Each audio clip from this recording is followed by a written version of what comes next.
اعمال کا بدلہ تو جہنم ہی تھا، میں تو جاتا مجھے سرکار نے جانے نہ دیا۔ الحمدللہ رب العالمین والصلاة والسلام علی سید الانبیاء والمرسلین، اما بعد فاعوذ باللہ من الشیطان الرجیم، بسم اللہ الرحمن الرحیم۔ پڑھیے الصلاة والسلام علیک یا رسول اللہ وعلی آلک واصحابک یا حبیب اللہ۔ الصلاة والسلام علیک یا نبی اللہ وعلی آلک واصحابک یا نور اللہ۔ نویت سنت الاعتکاف۔ میرے پیارے پیارے اور میٹھے میٹھے اسلامی بھائیوں، آئیے کچھ اچھی نیتیں کر لیتے ہیں۔ سب سے پہلے اچھی نیت یہ کرتے ہیں کہ انشاءاللہ اللہ کی رضا کے لیے اول تا آخر بیان میں شرکت کروں گا، بات چیت کرنے سے بچتے ہوئے، ادھر ادھر دیکھنے سے بچتے ہوئے، موبائل فون کے استعمال سے بچتے ہوئے، توجہ کے ساتھ ممکن ہوا تو بیان کی تعظیم کی نیت سے دو زانوں بیٹھ کر بیان سنوں گا۔ جن کے لیے ممکن ہو، جس طرح التحیات میں بیٹھتے ہیں اس طرح دو زانوں بیٹھ جائیں۔ جتنی دیر بیٹھے رہیں گے باادب بیٹھنے کا ثواب کماتے رہیں گے، جب تھک جائیں تو پھر جیسے چاہیں آپ بیٹھ جائیں، پھر یاد آئے تو پھر دو زانوں بیٹھ جائیں، تو انشاءاللہ اس کی برکتیں حاصل ہوں گی۔ درود پاک پڑھنے کے بے شمار فضائل و برکات ہیں۔ کعبے کے بدر الدجا، طیبہ کے شمس الضحیٰ، صلی اللہ تعالی علیہ وسلم کا فرمان عالی شان فرماتے ہیں ان اللہ وکلا بقبری ملکا اعطاہ اسماء الخلائق۔ میرے آقا فرماتے ہیں بے شک اللہ عز و جل نے ایک فرشتہ میری قبر پر مقرر فرمایا ہے، جسے اللہ عز و جل نے تمام مخلوق کی آواز سننے کی طاقت عطا فرمائی ہے۔ سماعت کیسی ہے کہ ساری مخلوق کی آواز کو سن لیتا ہے۔ پھر کیا فرمایا؟ فلا یصلی علی احد الی یوم القیامہ، پس قیامت تک جب کوئی مجھ پر درود پڑھتا ہے الا ابلغنی باسمہ و اسم ابی، وہ فرشتہ کیا کرتا ہے؟ مجھے اس کا اور اس کے باپ کا نام پیش کرتا ہے۔ پھر کیا کہتا ہے؟ ھذا فلان ابن فلان، یا رسول اللہ فلاں بن فلاں نے قد صلی علیک، آپ پر درود بھیجا ہے۔ اے میرے پیارے اسلامی بھائیوں، بظاہر تو یہ حدیث پاک ہمیں درود پاک کی فضیلت بتا رہی ہے، مگر سچی بات پوچھے نا تو ہمارے عقیدے کو بھی ظاہر کر رہی ہے۔ اتنی ساری باتیں اس حدیث پاک کے تحت بیان کی جا سکتی ہیں۔ سب سے پہلی بات، نبی پاک کیا فرماتے ہیں؟ میری قبر پر ایک فرشتہ مقرر فرمایا۔ اللہ تعالیٰ نے اس کو سماعت کیسی دی، اسپیشلٹی کیا ہے، قوت کیا ہے؟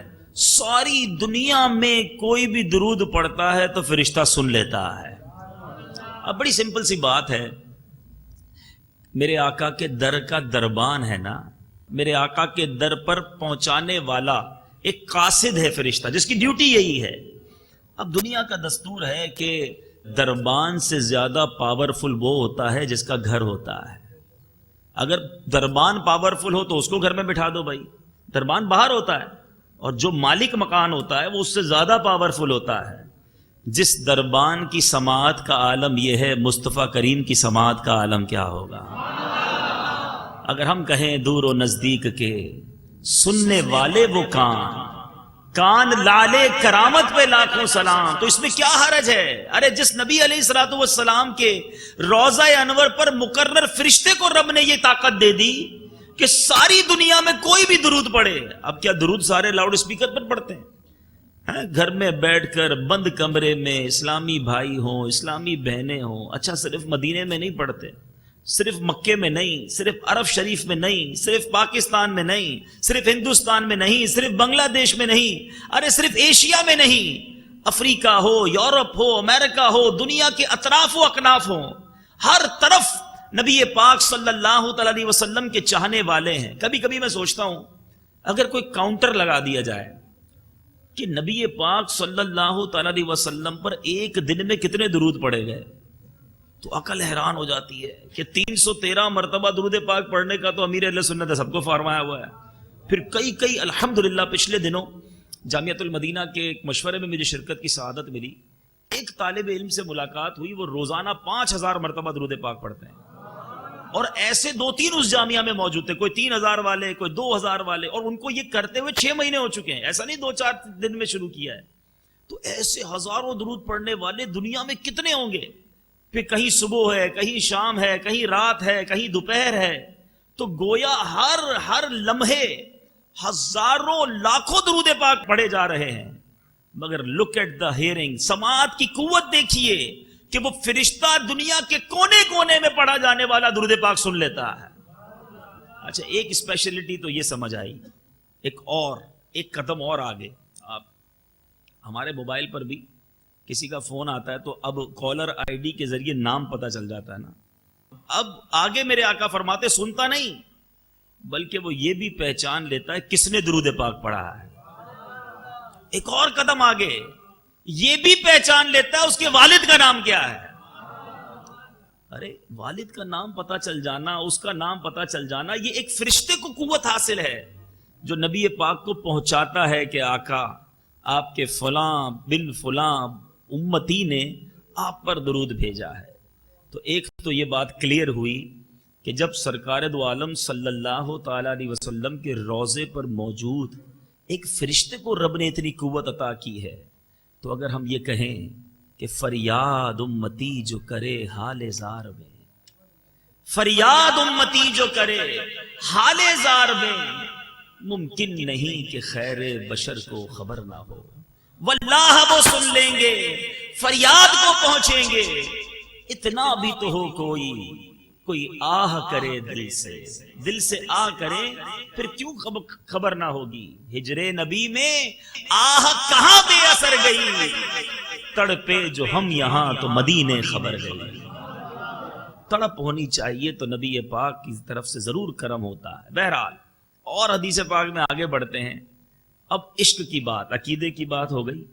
اب ذرا سوچو, جس سے آپ کو بڑا پیار ہو, بڑی محبت ہو, آپ جس کی بڑی تعظیم کرتے ہو, آپ کو کوئی آ کر بتائے کہ جناب پتہ ہے آپ کا نام وہاں لیا گیا تھا, ہیں آپ کا ذکر فلاں جگہ پر ہوا تھا. آپ کہتے ہیں اچھا میری بات ہوئی تھی, میرے بارے میں ذکر ہوا تھا. مثال کے طور پہ کوئی آپ کو کہے آپ کا ذکر امیر اہل سنت کی بارگاہ میں ہوا تھا, آپ جس کے مرید ہیں وہ پیر صاحب کے پاس آپ کا ذکر ہو رہا تھا. سچ بتاؤ طبیعت ہری بھری ہو جاتی ہے نا. اچھا میرا ذکر میرے پیر کی بارگاہ میں. اب اس امتی کی خوش قسمتی دیکھو, وہ یہاں درود پڑے, فرشتہ کہے آقا فلاں بن فلاں نے آپ پر درود بھیجا ہے. یعنی ایک غلام کے لیے اس سے بڑھ کر سعادت کیا ہوگی کہ میرا نام میرے والد کے نام کے ساتھ بارگاہ رسالت میں پیش ہو, اور پیش کرے فرشتہ, یا رسول اللہ باب المدینہ کراچی کے علاقے ٹھٹائی کمپاؤنڈ میں آپ کا ایک امتی ہے جس کا نام یہ ہے, اس کے والد کا نام یہ ہے, اس نے آپ پر درود بھیجا ہے. بارگاہ رسالت میں ذکر ہو گیا, ایک بار نہیں پڑھو دوسرا درود پاک, صلو علی الحبیب. پھر فرشتہ کہے یا رسول اللہ, پھر درود پاک بھیجا ہے آپ کے امتی نے, پھر پڑھو درود پاک, صلو علی الحبیب صلی اللہ تعالی علی محمد صلی اللہ علیہ وسلم, یا رسول اللہ پھر درود پاک بھیجا ہے. جس کا ذکر بار بار بارگاہ رسالت میں ہوتا رہے, بار بار حاضری لگتی رہے, یاد رکھو پھر کبھی تو کرم ہو ہی جائے گا. میرا یہ غلام روز پڑھتا ہے, بار بار پڑھتا ہے, چلو اس کی جھولی بھر دیتے ہیں, چلو اس کا کام کر دیتے ہیں. شاعر لکھتا ہے نا, یاد رکھو اگر اٹھ گئی ایک نظر, بس یاد رکھو اگر اٹھ گئی ایک نظر, جتنے خالی ہیں سب جام بھر جائیں گے. اور اعلیٰ حضرت تو پھر جب لکھتے ہیں تو کمال لکھتے ہیں نا. ایک نظر کیسی ہے میرے آقا کی. بہت سارے لوگ ملتے ہیں دعاؤں کے لیے کہتے ہیں, بیچارے بڑے پریشان ہوتے ہیں, بعض اوقات بہت ساری مشکلوں میں گھرے ہوئے ہوتے ہیں, بلکہ کچھ لوگ کہتے ہیں میں جو کام کرتا ہوں ٹیڑھا ہو جاتا ہے, جو کام میں ہاتھ ڈالوں جناب گڑبڑ ہو جاتی ہے. امام عشق و محبت کیا پیاری بات لکھتے ہیں، کہتے ہیں قسمت میں لاکھ پیچ ہوں 100 بل 1000 کج، کہتے ہیں لاکھ پیچ ہو جائیں، کج بھی ہوں، بل بھی پڑ جائیں، کیا کہتے ہیں قسمت میں لاکھ پیچ ہوں 100 بل 1000 کج، یہ ساری گتھی ایک تیری سیدھی نظر کی ہے، بس ایک نظر پڑ گئی ساری گتھیاں سلجھ جانی۔ تو لگاؤ نا حاضری، پڑھو درود پاک کثرت سے، جتنی بار پڑھو گے ذرا تصور تو کرو، ادھر میں نے درود پڑھنا ہے، ادھر فرشتے نے میرے والد کے نام کے ساتھ حاضری لگانی ہے، آقا پھر درود پاک، آقا پھر پڑھا ہے آپ کے غلام نے درود پاک، اور جب ان کی نظر ہو گئی تو پھر انشاءاللہ جھولیاں بھر جائیں گی۔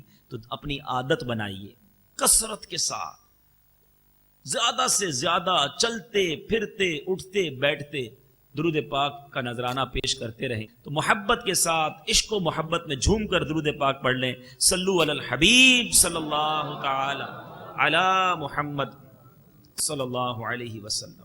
یاد رکھیے میرے پیارے اور محترم اسلامی بھائیوں، میرے آقا مدینے والے مصطفیٰ صلی اللہ تعالی علیہ وسلم عرب شریف میں تشریف لائے۔ ایک کوشچن ہو سکتا ہے کہ عرب شریف ہی میں کیوں بھیجا گیا؟ ساری دنیا کی ہدایت کے لیے نبی آخر الزمان صلی اللہ تعالی علیہ وسلم خطہ عرب میں کیوں تشریف لائے؟ تو یاد رکھیے کہ اگر آپ جیوگرافیکلی دیکھیں، اگر آپ دنیا کے نقشے پر عرب کو دیکھیں تو ملک عرب جو ہے وہ سینٹر آف دا ورلڈ بنتا ہے، اور پھر بالخصوص مکہ پاک، یہ سائنٹیفکلی بھی پروف ہو چکا ہے کہ کعبہ شریف جو ہے یہ پوری دنیا کا سینٹر ہے، اور اگر ساری دنیا کی ہدایت کے لیے کسی کو بھیجنا تھا تو مکہ پاک ہی میں نبی پاک صلی اللہ تعالی علیہ وسلم کی ولادت ہوتی ہے۔ تو ایک وجہ یہ، اور اسی طرح عرب کی اخلاقی حالت کیا تھی؟ دیکھیں کسی جگہ آپ گئے، بڑے سازگار حالات ہیں، ہر کوئی آپ کی پذیرائی کر رہا ہے، آپ کے لیے راہیں آنکھیں بچھا رہا ہے، اور اب آپ نے وہاں جا کر کوئی بڑا کام کر لیا، it's not a big deal, یہ کوئی بڑا کام نہیں۔ مثال کے طور پہ میں ابھی آیا، آپ سب کھڑے ہو گئے، میرے لیے آپ نے جناب مائک بھی لگایا ہوا تھا، جگہ بھی بنائی ہوئی تھی، اور بیان کر دیا، تو یہ کوئی کمال نہیں ہے، تیار تمام چیزیں موجود تھیں اور آ کر بیان کر دیا۔ میرے آقا صلی اللہ تعالی علیہ وسلم جس قوم میں بھیجے گئے، ذرا اس کی حالت دیکھیے، عرب کی اخلاقی حالت نہایت ابتر بلکہ بد سے بدتر تھی۔ جہالت ایسی کہ جہالت کی وجہ سے بت پرستی میں وہ لوگ مبتلا ہوئے، اور اس لعنت نے ان کے دل و دماغ پر قابض ہو کر ان کو توہم پرست بنا دیا تھا۔ وہ مظاہر، ہر فطرت کی ہر چیز، یعنی پتھر، درخت، چاند، سورج، دریا، ان سب کو اپنا معبود سمجھتے، ان کی پوجا کرنے لگ جاتے، خود ساختہ مٹی اور پتھر کی مورتوں کی عبادت کرتے۔ اب یہ تو تھے ان کے عقائد کا برا حال، یعنی اسلام سے دور کفر کی وادیوں میں، اور ایسے عجیب و غریب کہ ہر چیز کو اپنا خدا ماننے لگ جاتے۔ اب افعال کا حال کیا تھا؟ عقائد تو برے، اعمال کا حال یہ تھا کہ قتل، رہزنی، شراب نوشی، حرام کاری، عورتوں کا اغوا، لڑکیوں کو زندہ درگور کر دینا، عیاشی، فحش گوئی، غرض کون سا ایسا گندا اور گنونا عمل نہ تھا جو ان کی جو ہے وہ زندگی میں ان کے شامل نہیں تھا، ان کی عادتوں میں شامل نہ تھا۔ چھوٹے بڑے سب کے سب گناہوں کے دلدل میں غرق ہو چکے تھے۔ اے میرے پیارے اور محترم اسلامی بھائیوں، ایسے معاشرے میں، ایسی سمجھ لیجیے قوم کے اندر نبی پاک صلی اللہ تعالی علیہ وسلم تشریف لائے۔ اب میرے آقا مدینے والے مصطفیٰ صلی اللہ تعالی علیہ وسلم کا خاندان، آپ کا نسب کیسا اعلیٰ اور عرفا کہ آپ صلی اللہ تعالی علیہ وسلم کے بدترین دشمن بھی جو کافر تھے وہ بھی اس بات کا انکار نہیں کر سکتے کہ میرے آقا کا جو نسب اور خاندان وہ عرفا و اعلیٰ۔ ابو سفیان پہلے جب مسلمان نہیں ہوئے تھے وہ کفر کی حالت میں تھے، بادشاہ روم ہرکل کے بھرے دربار میں اس حقیقت کا اعتراف کرنے پر مجبور ہو گئے کہ نبی پاک صلی اللہ تعالی علیہ وسلم کا خاندان جو ہے وہ عالی ہے۔ مسلم شریف کی روایت سنیے کہ اللہ تعالیٰ نے حضرت اسماعیل علیہ السلام کی اولاد میں سے کنانا کو برگزیدہ بنایا اور کنانا میں سے قریش کو چنا اور قریش میں سے بنی ہاشم کو منتخب فرمایا اور بنی ہاشم سے مجھ کو چن لیا. نبی پاک فرماتے ہیں اب یہ وہ سلسلہ نسب ہے جو ٹاپ پریورٹی پہ عرب کے اس علاقے کے سب سے معزز خاندانوں میں سے نبی پاک صلی اللہ علیہ وسلم کو چنا گیا. اب میرے پیارے اسلامی بھائیو، قریش بہت بار سنا ہے، بچے بھی موجود ہیں، ینگسٹر بھی موجود ہیں. ہمارے علم میں ہونا چاہیے ہمارے آقا علیہ الصلوۃ والسلام قریشی ہیں، یہ تو شاید پتا ہوگا، لیکن قریش کو قریش کیوں کہتے ہیں شاید یہ بہت سارے لوگوں کو نہ پتا ہو. یاد رکھیے میرے آقا علیہ الصلوۃ والسلام کے جو نسب میں جد امجد میں ایک شخصیت تھے فہر بن مالک، ان کا لقب قریش ہے اور ان کی اولاد قریشی کہلائی یا قریش کہلائی. فہر بن مالک قریش اس لیے کہلاتے تھے کہ قریش ایک سمندری جانور کا نام ہے جو بہت ہی طاقتور ہوتا ہے اور سمندری جانوروں کو کھا ڈالتا ہے. یہ تمام جانوروں پر ہمیشہ غالب رہتا ہے، کبھی مغلوب نہیں ہوتا. چونکہ فہر بن مالک اپنی شجاعت اور خدا داد طاقت کی بنا پر تمام قبائل عرب پر غالب رہتے، اس لیے تمام اہل عرب ان کو قریش کے لقب سے پکارتے تھے. یعنی میرے آقا علیہ الصلوۃ والسلام کے جد امجد میں یہ کوالٹی موجود تھی آپ کے نسب کے اندر ہی کہ لوگوں پر چھا جاتے تھے اور اس لیے قریش کہلائے. اور اسی طرح ان کی جو آل تھی وہ قریشی کہلائی. اب ہاشمی بھی ہیں ہمارے آقا. ہاشم کیوں کہا جاتا ہے یہ بھی سن لیجئے.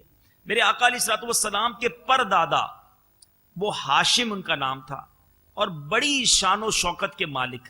ان کا نام بھی ہاشم نہیں تھا، انہیں ہاشم کہا جاتا تھا. ان کا اصلی نام عمر تھا. انتہائی بہادر، بے حد سخی اور اعلیٰ درجے کے مہمان نواز تھے. ایک سال عرب میں سخت قحط پڑ گیا. دیکھیں میرے آقا کے پر دادا کیسے، اور لوگ دانے دانے کو محتاج ہو گئے.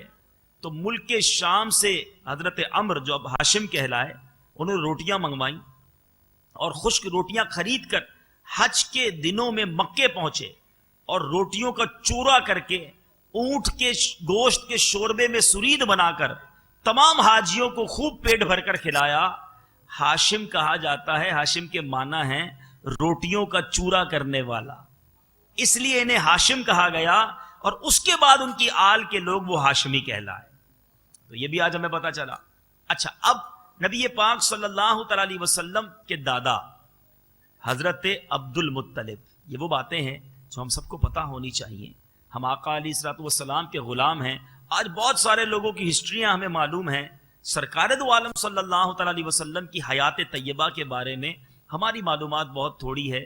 ایسا ہونا نہیں چاہیے. حضرت عبد المطلب، اب ان کا اصل نام، ان کا نام بھی عبد المطلب نہیں تھا، ان کا اصلی نام شیبہ ہے. یہ بڑے ہی نیک نفس اور عابد و زاہد تھے. غار حرا میں کئی دنوں تک لگاتار اللہ عز و جل کی عبادت میں مصروف رہتے. رمضان کے مہینے میں اکثر غار حرا میں اعتکاف کیا کرتے تھے اور خدا عز و جل کے دھیان میں گوشہ نشین رہا کرتے. میرے آقا علیہ الصلوۃ والسلام کا نور نبوت ان کی پیشانی میں چمکتا تھا. ان کے بدن سے مشک کی خوشبو آیا کرتی تھی. میرے آقا کا نور جو تھا، مشک کی خوشبو حضرت عبد المطلب کے جسم سے آیا کرتی. اہل عرب خصوصاً قریش کو ان سے بڑی عقیدت تھی. مکہ والوں پر جب کوئی مصیبت آتی یا قحط آتا تو لوگ عبد المطلب کو لے کر پہاڑ پر چڑھ جاتے اور بارگاہ خداوندی میں ان کا وسیلہ دیتے، دعا مانگتے تھے تو دعا مقبول ہو جایا کرتی تھی. زمزم شریف کا کنواں جو بالکل پٹ ہو چکا تھا، ایک طرح سے سوکھنے کے قریب پہنچ گیا تھا، انہوں نے نئے سرے سے کھدوا کر اسے درست کیا، لوگوں کو آب زمزم سے سیراب کیا. آپ بھی کعبے کے متولی ہوئے اور اب انہی کے دور میں وہ اصحاب فیل کا واقعہ پیش آیا اور آپ کی جو وفات ہوئی 120 برس کی عمر میں آپ نے دنیا سے پردہ فرمایا. اب آئیے اصحاب فیل کا واقعہ. ابھی میرے آقا کی ولادت نہیں ہوئی، غور سے سننا ہے آپ نے، ٹھیک ہے؟ 55 دن باقی ہیں نبی پاک علیہ الصلوۃ والسلام کی دنیا میں آمد سے پہلے. 55 ڈیز پہلے یہ واقعہ ہوتا ہے. واقعہ کیا تھا کہ ابرہا، یہ یمن کا بادشاہ تھا، یہ ہاتھیوں کا لشکر لے کر کعبے کو ڈھانے کے لیے مکہ پاک پر حملہ آور ہوا. نیت یہ تھی کہ مسلمان چونکہ اس کعبے کا حج کرتے ہیں، ساری دنیا سے ادھر کھینچے چلے آتے ہیں، وہ چاہتا تھا کہ کسی طرح ہمارے شہر میں لوگوں کا آنا ہو جائے، یہ ساری دنیا مکے کی طرف کیوں جاتی ہے؟ تو اس نے کیا سوچا کہ ایسا کرتے ہیں، شیطان نے مشورہ دیا کہ کعبے ہی کو گرا دو، نہ کعبہ بچے گا نہ لوگ جائیں گے۔ اس نے ہاتھیوں کا لشکر لیا اور اب کعبے پر حملہ کرنے کے لیے پہنچ گیا۔ اب ہوا یہ کہ حضرت عبد المطلب کے 200 یا 400 اونٹ، اس کے لشکر کے لوگوں نے حضرت عبد المطلب کے اونٹوں پر قبضہ کر لیا۔ اب عبد المطلب کو بڑا رنج ہوا ان کو کہ یہ کیا معاملہ ہے، تو آپ اس معاملے میں گفتگو کرنے کے لیے اس لشکر کے قریب گئے اور جو ابرہہ تھا، لشکر کا سردار تھا، اس سے ملاقات کا وقت مانگا۔ اب ابرہہ نے کہا کہ قریش کا سردار آیا ہے، مذاکرات کرنے آیا ہے، اس کو فکر ہو گئی ہے کہ ہم حملہ کرنے آئے ہیں، چلو ذرا اب مزہ آئے گا بات چیت کرنے کا۔ حضرت عبد المطلب پہنچے۔ حضرت عبد المطلب کو ابرہہ نے دیکھا کہ ایک بلند قامت، روبدار، وجی شخصیت، حالانکہ اس نے سوچا یہ ہوگا کہ میں اپنے روب میں انہیں لے لوں گا، لیکن حضرت عبد المطلب دادا کس کے تھے؟ نبی پاک علیہ الصلوۃ والسلام کے دادا، پیشانی میں نور نبوت چمکتا تھا۔ جب حضرت عبد المطلب پہنچے تو ابرہہ جو ہے وہ اپنے تخت سے اٹھ گیا، تعظیم و تکریم کی اور اپنے برابر میں بٹھایا اور کہا کہ حضور کیسے آنا ہوا؟ اب بڑی امیزنگ بات، بڑی عجیب و غریب بات۔ حضرت عبد المطلب کہتے ہیں کہ ہمارے اونٹ اور بکریاں جو تمہارے لوگوں نے قبضہ کر لی ہیں وہ میں لینے آیا ہوں، وہ واپس کر دو۔ ابرہہ کہتا ہے میں سمجھا آپ کا کعبہ، آپ کا مرکز، ساری دنیا یہاں طواف کرنے آتی ہے، آپ مجھے اس کی بات کرنے آئیں گے، مجھے یہ کہیں گے کہ واپس چلے جاؤ، کوئی کمپرومائز کر لو، کوئی مذاکرات کر لیتے ہیں۔ آپ آئے ہیں اپنے اونٹ اور بکریاں لینے، اتنی چھوٹی سی بات کرنے آئے ہیں۔ میں تو آپ کو قریش کا کوئی سردار سمجھا تھا، کوئی بڑی بات کرنے آئیں گے، کوئی بڑی ڈیبیٹ ہوگی، کوئی بڑے مذاکرات ہوں گے۔ حضرت عبد المطلب نے وہ تاریخی جملہ کہا جو آج بھی سیرت کی کتابوں میں لکھا ہوا ہے۔ فرماتے ہیں مجھے تو اپنے اونٹوں سے مطلب ہے، کعبہ میرا گھر نہیں ہے بلکہ وہ خدا کا گھر ہے، وہ خود اپنے گھر کو بچا لے گا۔ ہیں مجھے کعبے کی ذرہ برابر فکر نہیں، جس کا گھر ہے وہ جانے اور تم جانو۔ اونٹ اور بکریاں میرے، مجھے میرے اونٹ اور بکریاں واپس کر دو۔ اللہ اللہ اللہ، کیا اعتماد، رب کی طاقت، رب کی قوت، رب عز و جل کی قدرت پر اعتماد دیکھو۔ کہتے ہیں میرے رب کا گھر ہے وہ۔ دوسرے لفظوں میں یہ کہا جا رہا تو ہوتا کون ہے؟ میرے رب سے مقابلہ کرنے آیا، تجھے پتہ چل جانا ہے، مجھے میرے اونٹ بکریاں واپس کر دو۔ بہرحال اب ابرہہ بڑا حیران، فرعونی لہجے میں کہنے لگا اے سردار مکہ سن لیجئے، اس کعبے کو ڈھا کر میں اس کی اینٹ سے اینٹ بجا دوں گا اور روئے زمین پر اس کے نام و نشان کو مٹا دوں گا، کیونکہ مکے والوں نے میرے گرجا گھر کی بڑی بے حرمتی کی ہے، اس لیے میں اس کا انتقام لینے کے لیے کعبے کو مسمار کر دینا ضروری سمجھتا ہوں۔ حضرت عبد المطلب نے فرمایا پھر آپ جانے اور خدا جانے، میں آپ سے سفارش کرنے والا کون؟ اب ابرہہ جو کہتے ہیں نا کر و فرمے اور تکبر میں، کہتا ہے ان کے مویشی واپس کر دو۔ واپس لیے، مویشی واپس آ گئے۔ اب حضرت عبد المطلب نے کیا کیا؟ مکے والوں کو جمع کیا کہ ایسا کرو اپنے اپنے مال اور مویشیاں لو اور مکے سے باہر نکل جاؤ۔ رہنے والوں کو بھی باہر نکال رہے ہیں، بھائی مقابلہ کرنے کے لیے تیار کرتے، چلو ہم ڈیفینڈ کریں گے، کعبے کو نہیں گرنے دیں گے۔ حضرت عبد المطلب نے لوگوں سے کہا اپنے مویشی لو اور سارے مکے شریف سے باہر چلے جاؤ، اور پھر اپنے سب کو باہر بھیج دیا۔ خود کیا کیا؟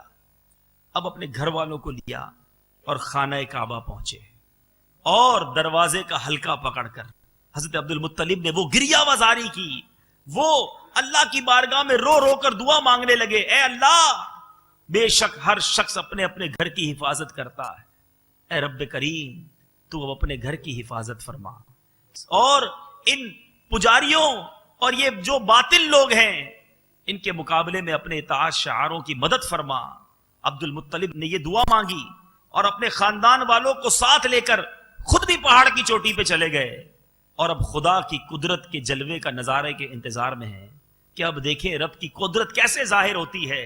اور جب صبح کعبے کو ڈھانے کے لیے ابرہہ اپنے لشکر جرار اور ہاتھیوں کی قطار کے ساتھ آگے بڑھا اور مقام مغمس میں پہنچا تو جس ہاتھی پر وہ خود سوار تھا بڑا زوم تھا اسے، بڑا لہیم و شہیم وہ ہاتھی تھا جس کا نام محمود تھا، وہ ایک دم بیٹھ گیا اور اس نے بڑی کوشش کی کسی طرح یہ ہاتھی اٹھے کعبے کی طرف بڑھے، مگر وہ ہاتھی نہ بڑھتا۔ اسی حال میں قہر میں اب یہ بات کوشش ہو رہی ہے کہ ابرہہ کا ہاتھی کھڑا ہو جائے، مگر محمود نے نہ ہلنا تھا، وہ نہ ہلا۔ ابھی یہی ششو پن چل رہا ہے کہ اب قہر الہی نازل ہوتا ہے، اور ابابیلوں کی لشکر میں ایک ابابیل ایک ایسا پرندہ ہے میرے پیارے اسلامی بھائیوں، چڑیا کی مانند ایک چھوٹا سا پرندہ، اب اس کا غول نمودار ہوتا ہے، ننھے ننھے پرندے جھنڈ کے جھنڈ جن کی چونچ اور پنجوں میں 3 کنکریاں ہیں۔ اب ذرا اس کی گہرائی میں جائے نا، ذرا سوچیں، دشمن کے پاس میزائل ہو اور آپ میزائل سے جواب دے رہے ہیں تو ذرا برابر کا مقابلہ لگتا ہے۔ اس نے جناب بری فوج بھیجی، آپ نے بھی آرمی بھیج دی، ذرا برابری کا مقابلہ ہے۔ ایئر فورس کے سامنے ایئر فورس، نیوی کے سامنے نیوی مقابلہ کرتی ہے، ایک طرف ہاتھیوں کا لشکر ہے، میرے رب نے جواب میں ہاتھی نہیں چھوٹے چھوٹے پرندے بھیجے۔ اپنی قدرت کا کیسا اظہار کیا ہے، اپنی طاقت کی کیسی دلیل پیش کی ہے۔ میرے رب نے کوئی بڑا پہاڑ نہیں گرائے، ارے ہاتھی کو گرانے کے لیے بہت بڑے پتھروں اور بڑی چٹانوں کی ضرورت ہوتی ہے۔ میرے رب کی قدرت کا کمال دیکھیے، رب نے دنیا بھر کے متکبرین کے لیے، دنیا بھر کے جاہو جلال رکھنے والوں کے لیے، دنیا کی تمام باطل قوتوں کے لیے جو کفر کی قوتیں سمجھتی ہیں کہ ہمارے پاس قوتیں زیادہ ہیں، ہم جناب بہت زیادہ پاورفل ہیں، ان تمام لوگوں کے لیے رب نے جواب رہتی دنیا کے لیے اس واقعے میں عطا فرما دیا، اے ہاتھی والو، جب میرا رب بدلا لیتا ہے تو اس کے لیے چھوٹا کنکر کافی ہوتا ہے۔ اب آئے ہیں ابابیل کے لشکر اور چھوٹے چھوٹے پرندے ہیں، ان کی چونچ میں 3 کنکر ہیں۔ کیا ہوا؟ انہوں نے اس سمندر کی جانب سے حرم کعبہ کی طرف آنے لگے۔ ابابیل کے ان دلے بادل لشکروں نے ابرہہ کی فوج پر اس زور و شور سے سنگباری شروع کر دی کہ آن کی آن میں ابرہہ کے لشکر نہ صرف اس لشکر کے سپاہیوں کے بلکہ ان ہاتھیوں کے پرخچے اڑ گئے، اور ابابیلوں کی سنگباری اور قہار و جبار کی غضب کی ایسی مار تھی کہ جب کوئی کنکری کسی فیل سوار پر یعنی ہاتھی پر سواری کرنے والے کے سر پر پڑتی تھی تو وہ آدمی کے بدن کو چھیدتی، ہاتھی کے بدن سے پار ہوتی اور زمین میں پیوست ہو جاتی تھی۔ گویا اس کنکر کے اندر یہ پاور موجود تھا کہ انسان کے بھی 2 ٹکڑے کرتی اور ہاتھی کے بھی 2 ٹکڑے کر کے وہ زمین میں چلی جاتی۔ بہرحال میرے پیارے اور محترم اسلامی بھائیوں، ابرہہ کی فوج کا ایک آدمی بھی زندہ نہیں بچا، سب کے سب ابرہہ اور اس کے ساتھیوں سمیت ہلاک ہو گئے، ان کے جسموں کی بوٹیاں ٹکڑے ٹکڑے ہو کر بکھر گئے۔ چنانچہ قرآن مجید میں اس پورے واقعے کو بیان کیا جاتا ہے۔ جب یہ سورت سننا تو یہ واقعہ ذہن میں لانا، یہ رب کی قدرت کا ایک ایسا نظارہ ہے، رہتی دنیا کے لیے یہ میسج موجود ہے، یہ ہے میرے رب کی قدرت کے نظارے۔ میرے پیارے اسلامی بھائیوں، جب ابرہہ کے لشکر کا یہ انجام ہوا، اب حضرت عبد المطلب پہاڑوں سے نیچے اترتے ہیں، اللہ کا شکر ادا کیا اور آپ کی اس کرامت کا دور دور تک شہرہ ہو گیا، اور اللہ تبارک و تعالیٰ کے کرم سے عرب کے لوگ حضرت عبد المطلب کی مزید عزت کرنے لگے، ان کے اس یقین پر اور ان کے اس اطمینان پر۔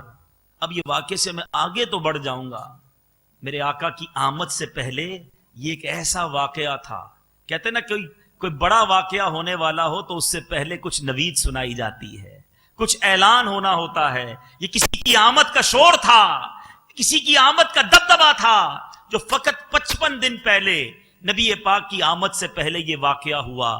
پیارے آقا علیہ الصلوۃ والسلام یقیناً ترتیب میں آخر میں تشریف لائے ہیں، مگر حقیقت میں میرے آقا ہی سب سے پہلے ہیں۔ وہی ہے اول، وہی ہے آخر، وہی ہے ظاہر، وہی ہے باطن، اسی کے جلوے، اسی سے ملنے، اسی سے اس کی طرف گئے تھے۔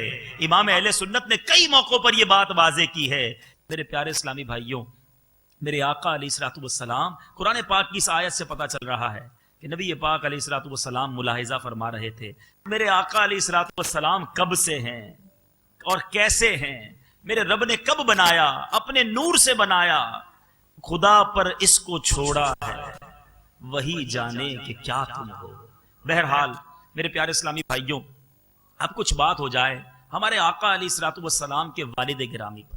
اصل میں یہ چاہ رہا ہوں کچھ سیرت مصطفیٰ صلی اللہ علیہ وسلم کے وہ پہلو جو ولادت سے پہلے کے ہیں، انشاءاللہ موقع ملا تو کچھ ولادت کے وقت کے واقعات، اور پھر انشاءاللہ اگلے کسی بیان میں میرے آقا کے بچپن اور پھر جوانی، اس ترتیب سے کاش ہم پوری سیرت مصطفیٰ سنیں اور اپنے عشق میں مزید اضافہ کریں کہ جس نبی علیہ الصلوۃ والسلام کا کلمہ پڑھا ہے وہ کیسی ذات والا تبار ہیں. میرے آقا علیہ الصلوۃ والسلام کو رب نے کس طرح بنایا. مجھے اس بات پر وہ شعر یاد آ رہا ہے جو حسان بن ثابت رضی اللہ تعالیٰ عنہ نے نبی پاک کی شان میں بیان کیا. کہتے ہیں وَأَحْسَنُ مِنْكَ لَمْ تَرَ قَطُّ عَيْنِي، یا رسول اللہ آپ جیسا حسین میری آنکھ نے کبھی دیکھا ہی نہیں ہے. وَأَجْمَلُ مِنْكَ لَمْ تَلِدِ النِّسَاء، یا رسول اللہ آپ جیسا جمیل کسی ماں نے جنا ہی نہیں ہے. خُلِقْتَ مُبَرَّأً مِنْ كُلِّ عَيْبٍ، آقا آپ کو رب نے تمام عیبوں سے پاک فرمایا.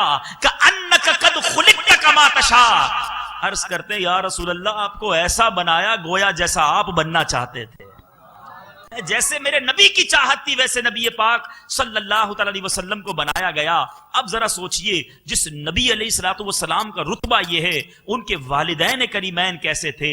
سیدنا عبداللہ رضی اللہ تعالیٰ عنہ کے بارے میں آتا ہے یہ عبد المطلب میرے آقا کے دادا شریف، ان کے بیٹے اب سب سے زیادہ باپ کے لاڈلے اور پیارے تھے. اب ان کی پیشانی پر نور محمدی چمکا کرتا تھا. یہ حسن و خوبی کے پیکر اور جمال و صورت میں یکتائے روزگار تھے. میرے پیارے اور محترم اسلامی بھائیوں، بہت سارے لوگ چاہتے کہ کسی طرح ہماری بچی کا رشتہ ان سے ہو جائے اور کسی طرح اس حسین نوجوان کی جناب ہمیں رشتہ داری نصیب ہو جائے. حضرت وہب بن مناف یہ ایک دن جنگل میں تھے. انہوں نے ایک منظر دیکھا.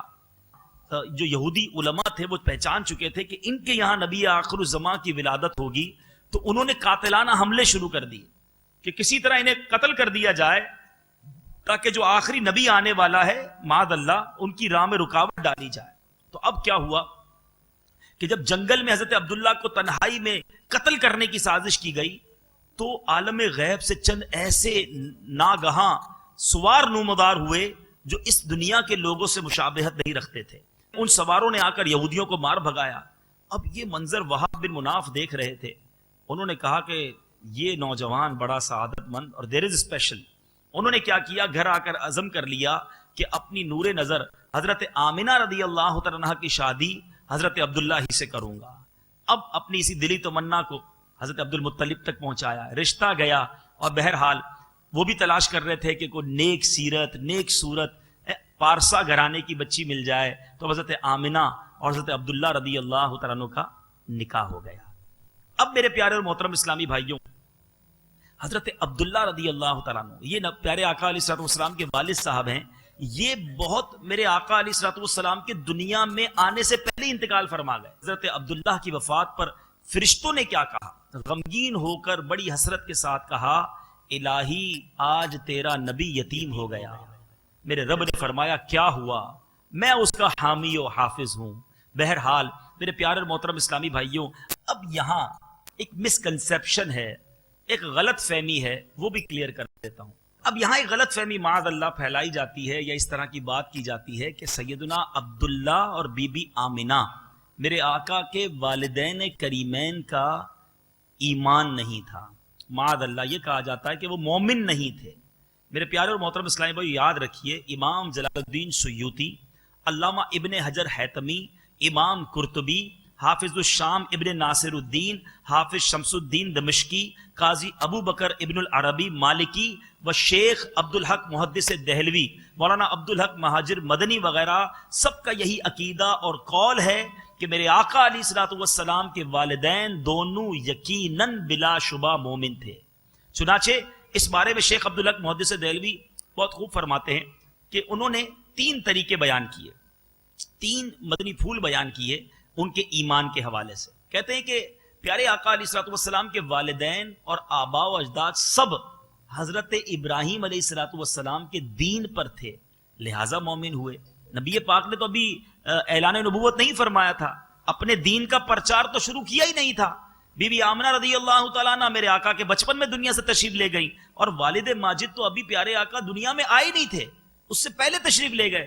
تو اب وہ حضرت ابراہیم کے دین پر تھے، اس لیے وہ مومن ہوئے. دوسرا مدنی پھول فرماتے ہیں کہ یہ تمام حضرات میرے آقا علیہ الصلوۃ والسلام کے اعلان نبوت سے پہلے ہی ایسے زمانے میں وفات پا گئے جو زمانہ فترت کہلاتا ہے. ان لوگوں تک حضور کی دعوت ایمان پہنچی نہیں، لہٰذا ہرگز ان کو کافر نہیں کہا جا سکتا، بلکہ ان لوگوں کو مومن ہی کہا جائے گا. اور تیسری بات، اللہ تعالیٰ نے ان حضرات کو زندہ فرما کر ان کی قبروں سے اٹھایا اور ان لوگوں نے کلمہ پڑھ کر میرے آقا کی تصدیق کی. اور حضور اکرم صلی اللہ تعالیٰ علیہ وسلم کی ایک حدیث پاک بھی آپ کو سنا دوں کہ جس میں میرے آقا علیہ الصلوۃ والسلام نے اپنے والدین کو زندہ فرمایا اللہ کی رحمت سے، اور ان کی قبر سے وہ باہر آئے، نبی پاک کی تصدیق کی، کلمہ پڑھا اور پھر قبر میں چلے گئے. بی بی عائشہ فرماتی ہیں حجۃ الوداع کے موقع پر ہم لوگوں کو ساتھ لے کر پیارے آقا چلے، حجون کی گھاٹی پر گزرے تو رنج و غم میں ڈوبے ہوئے میرے آقا آنسو بہانے لگے. نبی پاک صلی اللہ علیہ وسلم کو دیکھ کر میں بھی رونے لگی.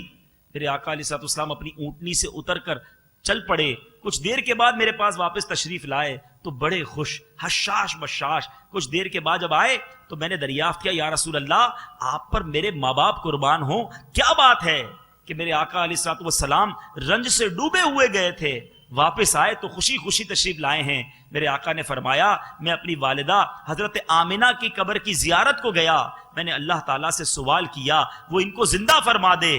اللہ تعالیٰ نے ان کو زندہ فرمایا اور وہ ایمان لے آئیں. تو بہرحال سچی بات تو یہ ہے کہ ان مبارک ہستیوں کے بارے میں ہمیں کبھی زبان بھی نہیں اٹھانی چاہیے. ہم ہیں کیا، ہماری اوقات کیا ہے کہ ہم پیارے آقا علیہ الصلوۃ والسلام کے والدین پر بات کریں. اب یہ تو علماء کے اقوال تھے، اب ایک عقلی دلیل. آپ جانتے ہوں گے حضرت یونس علیہ نبینا علیہ الصلوۃ والسلام کچھ عرصہ ایک مچھلی کے پیٹ میں رہے.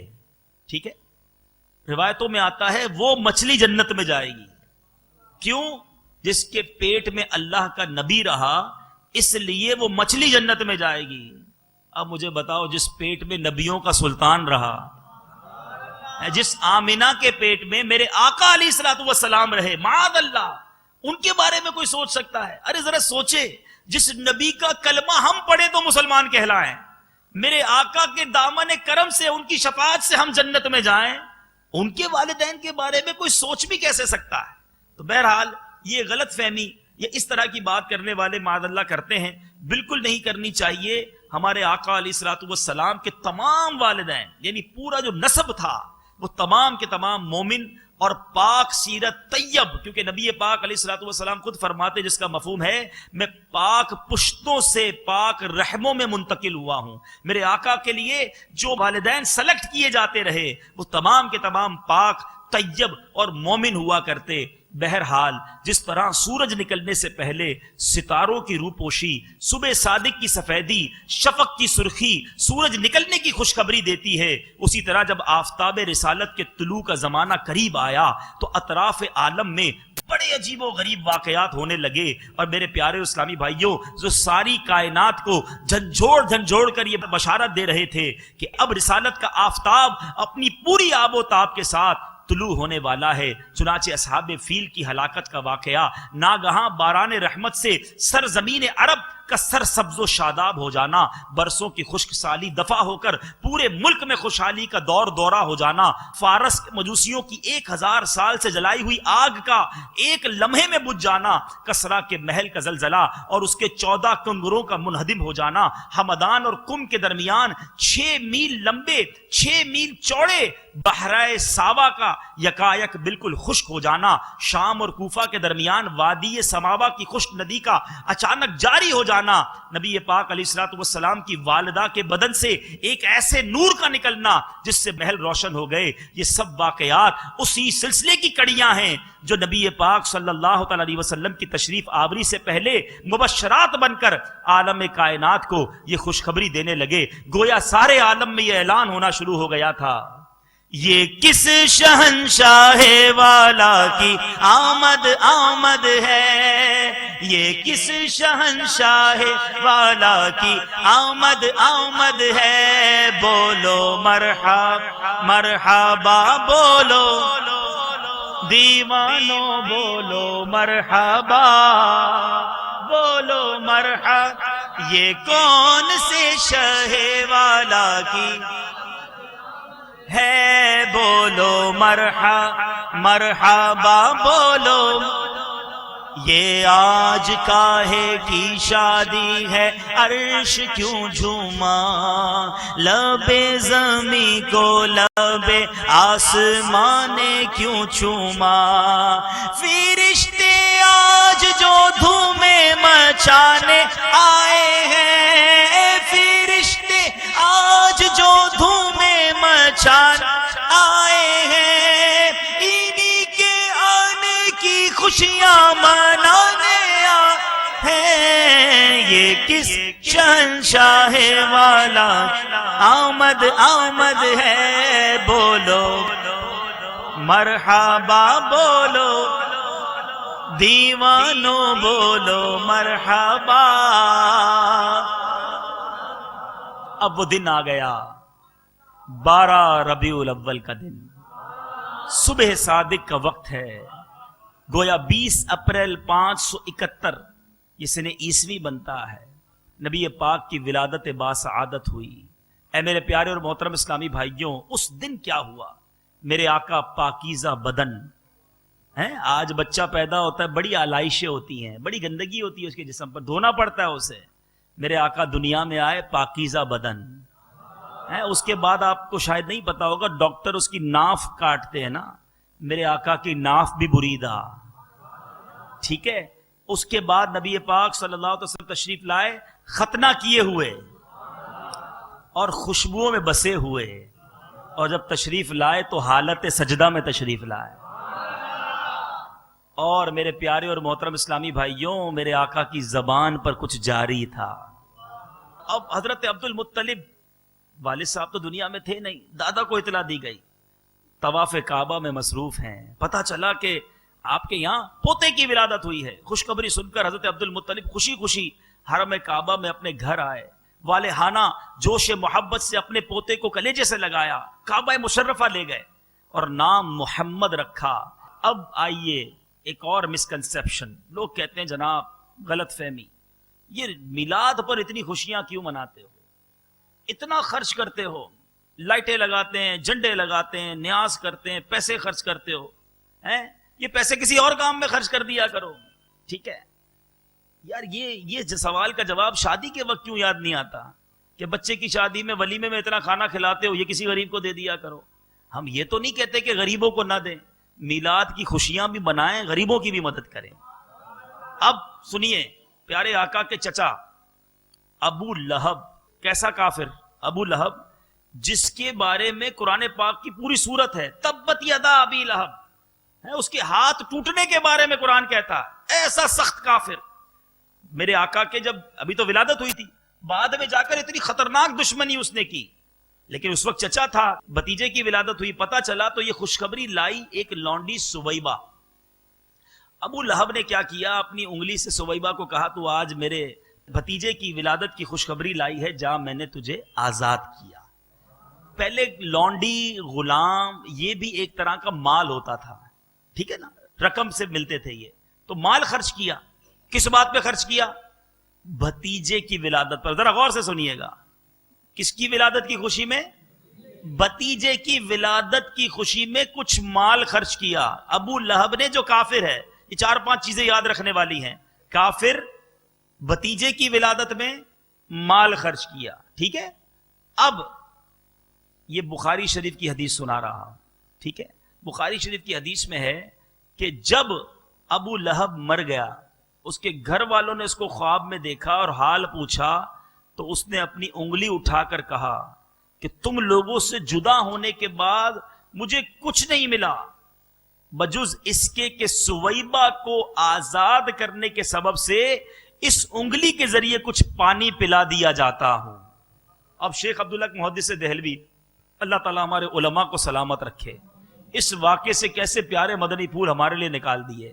فرماتے ہیں اس جگہ میلاد منانے والوں کے لیے بڑی سند ہے کہ پیارے آقا علیہ الصلوۃ والسلام کی شب ولادت میں خوشی مناتے ہیں میلاد منانے والے، اور اپنا مال خرچ کرتے ہیں۔ مطلب یہ کہ جو ابو لہب کافر تھا، محمد الرسول اللہ سمجھ کے نہیں، محمد بن عبداللہ سمجھ کر ایمان نہیں لایا نا, بتیجے کی خوشی میں اس نے کچھ مال خرچ کیا, اس کی قبر میں اس کو کچھ راحت دے دی جاتی ہے. تو جو مسلمان نبی پاک کا غلام آقا کو اپنا سب کچھ سمجھ کر اگر شب ولادت میں مال خرچ کرے گا تو کیوں نہ اس کی قبر نور علی نور ہو جائے گی.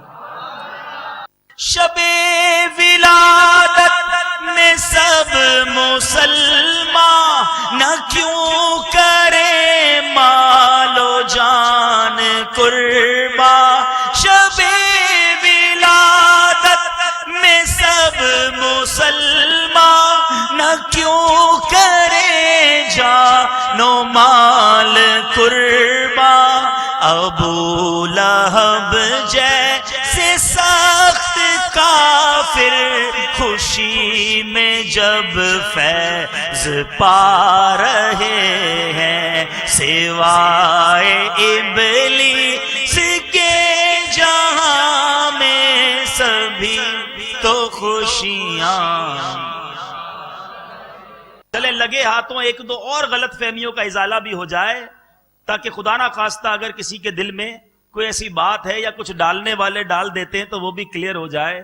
کہتے جناب اتنی خوشیاں کیوں مناتے ہیں, مبارکباد دیتے ہیں, مرحبا کہتے ہیں. قرآن مجید فرقان حمید سے پوچھتے ہیں اللہ کے مبارک کلام ہماری رہنمائی فرما کہ جب کوئی مسرت, جب کوئی نعمت ملے, کوئی رحمت ملے تو ہمیں کیا کرنا چاہیے. اللہ کا مبارک کلام لکھتا ہے قل بفضل اللہ وبرحمتہ فبذالک فلیفرحوا هو خیر مما یجمعون. سورہ یونس آیت نمبر 58 پارہ نمبر 11. ٹھیک ہے جناب. اب ترجمہ کنز ایمان, تم فرماؤ اللہ ہی کے فضل اور اسی کی رحمت اور اسی پر چاہیے کہ خوشی کریں, وہ ان کے سب دھن دولت سے بہتر ہے. یعنی اللہ کا جب فضل ملے, اللہ کی رحمت ملے تو خوشی کریں. یہ خوشی کرنا ان کے سب دھن دولت سے بہتر ہے. ہو سکتا ہے کوئی یہ سوال کرے ٹھیک ہے جناب اللہ کی رحمت پر خوشی منانی ہے, آپ تو نبی کی ولادت پر خوشی مناتے ہو. چلے پھر قرآن سے پوچھ لیتے ہیں. اللہ تبارک و تعالیٰ کے پیارے کلام ہمیں بتا کہ ہمارے نبی کیا رحمت ہیں. قرآن کہتا ہے وما ارسلناک الا رحمتا للعالمین. فقط رحمت نہیں, ترجمہ کنز ایمان, اور ہم نے تمہیں نہ بھیجا مگر رحمت سارے جہان کے لیے. ارے وہ تو سارے جہانوں کے لیے رحمت بنا کر بھیجے گئے. قرآن کہتا ہے رحمت ملے, فضل ملے تو خوشی کرو, اور جو سارے جہانوں کی رحمت ہو ہم اس کے لیے خوشی نہ کریں. تو بہرحال میرے پیارے اور محترم اسلامی آپ سنیے, حضرت شیخ عبدالحق محدث دہلوی فرماتے ہیں بے شک نبی پاک صلی اللہ علیہ وسلم کی شب ولادت شب قدر سے بھی افضل ہے. شب قدر سے بھی افضل. آج سے صدیوں پرانے بزرگ کہہ رہے ہیں, کہتے ہیں شب ولادت تو میرے آقا علیہ الصلوۃ والسلام کے دنیا میں جلوہ گر ہونے کی رات ہے, اور لیلۃ القدر میرے آقا کو عطا کردہ شب ہے. تو جو رات ظہور ذات سرور کائنات کی وجہ سے مشرف ہو وہ اس رات سے زیادہ مشرف ہے جو ملائکہ کے نزول ہونے کی بنا پر مشرف ہے. جس رات ملائکہ کے سردار آئے وہ رات شب قدر سے افضل ہے. تو بہرحال میرے پیارے اسلامی بھائیوں, اعلیٰ حضرت لکھتے ہیں نا, ساتھ ساتھ کچھ اعلیٰ حضرت کی بات بھی ہوتی رہے. نبی کی بات ہو تو عاشق نبی کی بات بھی ہونی چاہیے. میرے رضا کیا خوب لکھتے ہیں, وہ جو نہ تھے تو کچھ نہ تھا, وہ جو نہ ہو تو کچھ نہ ہو, جان ہے وہ جہان واللہ جان ہے وہ جہان کی, جان ہے تو جہان ہے. بڑی صلی علی نبینا صلی علی نبینا صلی. چلیں بھائی, کچھ لوگ کہتے ہیں ریفرنس دیا کریں آپ ذرا کوئی ایسا دلیل دیا کریں. چلیں جھنڈے کی دلیل بھی لے لو بھائی, جھنڈے لگاتے ہیں نا اور لگاتے جائیں گے انشاءاللہ. یہ جھنڈے لگانا جو ہے نا یہ آج سے نہیں, میرے آقا کی ولادت کے وقت فرشتوں نے جھنڈے لگائے تھے, اور فرشتے کوئی کام رب کی اجازت کے بغیر نہیں کرتے. سنیے, سیدنا آمنہ رضی اللہ تعالیٰ عنہ فرماتی ہیں میں نے دیکھا کہ 3 جھنڈے نصب کیے گئے, ایک مشرق میں, دوسرا مغرب میں, تیسرا کعبے کی چھت پر, اور نبی پاک صلی اللہ تعالی علیہ وسلم کی ولادت ہو گئی. ہم ربیع النور میں جھنڈے ہرے لہرائیں گے, ہم ربیع النور میں جھنڈے ہرے لہرائیں گے, گھر تو گھر سارے محلے کو سجاتے جائیں گے. نور والا آیا ہے, نور لے آیا ہے, سارے عالم میں یہ دیکھ کیسا نور چھایا ہے. الصلاۃ والسلام علیکہ یا رسول اللہ, الصلاۃ والسلام علیکہ یا حبیب اللہ. جب تلک یہ چاند تارے جھل ملاتے جائیں گے, جب تلک یہ چاند تارے جھل ملاتے جائیں گے, تب تلک جشن ولادت ہم مناتے جائیں گے. نور والا آیا ہے, نور لے کر آیا ہے, سارے عالم میں یہ دیکھو کیسا نور چھایا ہے. الصلاۃ والسلام علیکہ یا رسول اللہ, الصلاۃ والسلام علیکہ یا حبیب اللہ. روکنے والے روکیں گے نا, ہم نہیں رکیں گے. امیر علیہ السلام لکھتے ہیں نا, لاکھ شیطان ہو کے ہم کو فضل رب سے تا ابد, لاکھ شیطان روکے ہم کو فضل رب سے تا ابد, جشن آقا کی ولادت کا مناتے جائیں گے. نور والا آیا ہے, نور لے کر آیا ہے, سارے عالم میں یہ دیکھو کیسا نور چھایا ہے. نور والا آیا. نور والے آقا کیسے ہو گئے جناب؟ نور والا کیوں کہتے ہیں؟ چلیں جناب ایک سوال کا جواب دے دیں. حضرت عثمان غنی رضی اللہ تعالیٰ عنہ کو کیا کہا جاتا ہے؟ ذرا زور سے کہیے. ذو النورین کہا جاتا ہے, ساری دنیا میں کہا جاتا ہے. ذو النورین کا مطلب ہوتا ہے 2 نور والا. یہ 2 نور کہاں سے ملے؟ میرے آقا علیہ الصلوۃ والسلام کی ایک صاحبزادی سے ان کا نکاح ہوا, ان کا انتقال ہو گیا. نبی پاک صلی اللہ تعالی علیہ وسلم نے اپنی دوسری بیٹی کا نکاح بھی ان سے فرما دیا. اور حضرت عثمان غنی رضی اللہ تعالیٰ عنہ سے میرے آقا اتنا پیار فرماتے ہیں, اگر میری ایک روایت کے مطابق 40 بیٹیاں ہوتی تو یکے بعد دیگرے میں عثمان غنی کے نکاح میں دے دیتا. اچھا, جس نبی علیہ الصلوۃ والسلام کی 2 بیٹیاں جس کے نکاح میں آ جائے وہ ذو النورین ہو جائے, تو میرے آقا نور والے نہیں تو اور کیا ہے. بی بی عائشہ صدیقہ رضی اللہ تعالیٰ عنہ ایک بار گھر میں کپڑے سی رہی تھی, چراغ گل ہوا اور سوئی گر گئی. ابھی یہ لائٹیں جل رہی ہیں نا, اس میں بھی سوئی گر جائے تو ڈھونڈنا بڑا مشکل ہے, چراغ بھی گل ہو گیا. فرماتی نبی پاک صلی اللہ علیہ وسلم کمرے میں تشریف لائے, میرے آقا تو کیا آئے, پورا کمرہ نورانی ہو گیا. ایسا نورانی ہوا کہ آقا کے چہرے کے نور کی برکت سے میں نے اپنی سوئی تلاش کر لی. جبھی ہم کیا کہتے ہیں, نور والا آیا ہے, نور لے کر آیا ہے, سارے عالم میں یہ دیکھو کیسا نور چھایا ہے. ایک بار ایک حبشی غلام, افریقی گورا نہیں ہو سکتا, پلاسٹک سرجری سے بھی نہیں ہو سکتا, ایسی جلد ہوتی ہے اس کی. ایک حبشی غلام نبی پاک کی بارگاہ میں آیا, میرے آقا نے اس کے چہرے پر ہاتھ پھیر دیا, اس کا چہرہ 14ویں رات کے چاند کی طرح چمکنے لگا. وہ اپنے مالک کے پاس گیا, اس کے مالک نے کہا تم کون ہو؟ اس نے کہا میں وہی آپ کا غلام ہوں. کہا میرا غلام تو حبشی ہے, کالا اس کا کلر, تم تو چمکدار چہرے والے. کہتا ہے اس آقا کے دربار سے آیا ہوں جنہوں نے ہاتھ پھیر کر چہرہ 14ویں کے چاند جیسا کر دیا. ارے جس نبی کے ہاتھ پھیرنے سے حبشی نور والا ہو جائے, اس نبی کی نورانیت کا عالم کیا ہوگا. جھوم کے پڑھو, نور والا نور لے کر آیا ہے, سارے عالم میں یہ دیکھو کیسا نور چھایا ہے الصلاۃ والسلام علیکہ یا رسول اللہ الصلاۃ والسلام علیکہ یا حبیب اللہ تیری نسل پاک میں ہے بچہ بچہ نور کا تیری نسل پاک میں بچہ بچہ نور کا تو ہے میرے نور تیرا سب گھرانہ نور کا نور والا آیا ہے نور لے کر آیا ہے سارے عالم میں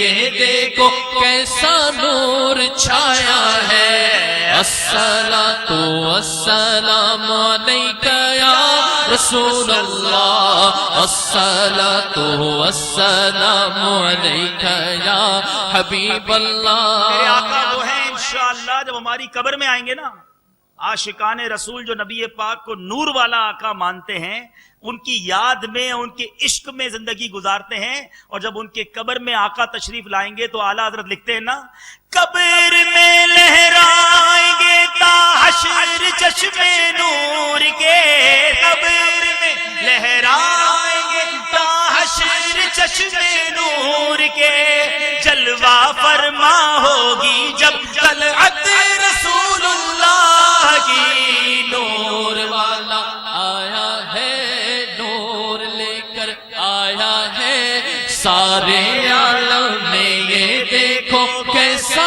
نور چھایا ہے الصلاۃ والسلام علیکہ یا رسول اللہ الصلاۃ والسلام علیکہ یا حبیب اللہ 5 وقت پابندی سے نماز پڑھنا شروع کر دیں نیت کرتے ہیں آج کے بعد ہماری کوئی نماز قضا نہیں ہوگی یعنی آقا کی محبت ہے آقا سے عشق ہے تو عاشق تو پھر نظر آنا چاہیے نا کس کا عاشق ہے میں دعویٰ کروں کہ غلامی رسول میں موت بھی قبول ہے اور جو کہتا ہے مجھے موت بھی قبول ہے اس کو نماز قبول کیوں نہیں ہے اس کو چہرے پر داڑھی قبول کیوں نہیں ہے اس کو سنتوں بھرا لباس قبول کیوں نہیں ہے موت بھی قبول ہے مگر آقا کی سنت معاذ اللہ قبول نہیں ہے عاشق بنے تو سچے بنے دور سے پہچانا جائے شاعر لکھتا ہے نا فنا اتنا تو ہو جاؤں میں تیری ذات عالی میں فنا اتنا تو ہو جاؤں میں تیری ذات عالی میں جو مجھ کو دیکھ لے اس کو تیرا دیدار ہو جائے پتا چل جائے کس کا غلام ہے بتانا نہ پڑے کچھ لوگ وہ ہوتے ہیں بدقسمت کہ جو نام بتاتے ہیں تو پتا چلتا ہے کہ مسلمان ہے میرا نام محمد خالد ہے اچھا اب پتا چلا یہ مسلمان ہے کیوں کہ نہ چہرہ مسلمانوں والا نہ لباس مسلمانوں والا نہ وضاقتہ مسلمانوں والی نہ بات چیت مسلمانوں والی آپ کو شاید یقین نہ آئے مگر آج گھر جا کر آئینے کے سامنے کھڑے ہو کے اپنے آپ سے پوچھ لینا کہ مجھے دیکھ کر پتا چل جاتا ہے میں کس کا غلام ہوں یا بتانا پڑتا ہے تف ہے اس کی زندگی پر جس کو دیکھ کر ہی پتا نہ چلتا ہو وہ کس کا غلام ارے بنو ایسے کہ دور سے پہچانے جاؤ کہ یہ عاشق مصطفیٰ ہے نبی کا غلام جا رہا ہے تو نمازوں کی پابندی کرنی ہے پیارے آقا کی سنتوں پر عمل کرنا ہے تو آپ نے وہ اعمال کرنے ہیں کہ میرے آقا کی نگاہ رحمت ہو جائے آقا راضی ہو جائے اور ہماری جھولیاں بھر دیں آقا کی سنتوں پر عمل کر کے زندگی گزارنی ہے اور یہ تمام باتیں دعوت اسلامی کے مدنی ماحول میں بکثرت سیکھی اور سکھائی جاتی ہیں ایک اور تحفہ بارگاہ رسالت میں پیش کرنے کی نیت سے نیت کر لیں کہ انشاءاللہ ہم 3 دن قافلے میں سفر کریں گے انشاءاللہ رب کریم سے دعا ہے اللہ تعالیٰ جہاں نیکوں پر آقا کے عاشقوں پر رحمتوں کی برسات ہو مولا کریم ان برسات میں سے ہمیں بھی حصہ عطا فرمائے آمین بجاہ النبی الامین صلی اللہ تعالی علیہ وسلم میرے اعمال کا بدلہ تو جہنم ہی تھا میں تو جاتا مجھے سرکار نے جانے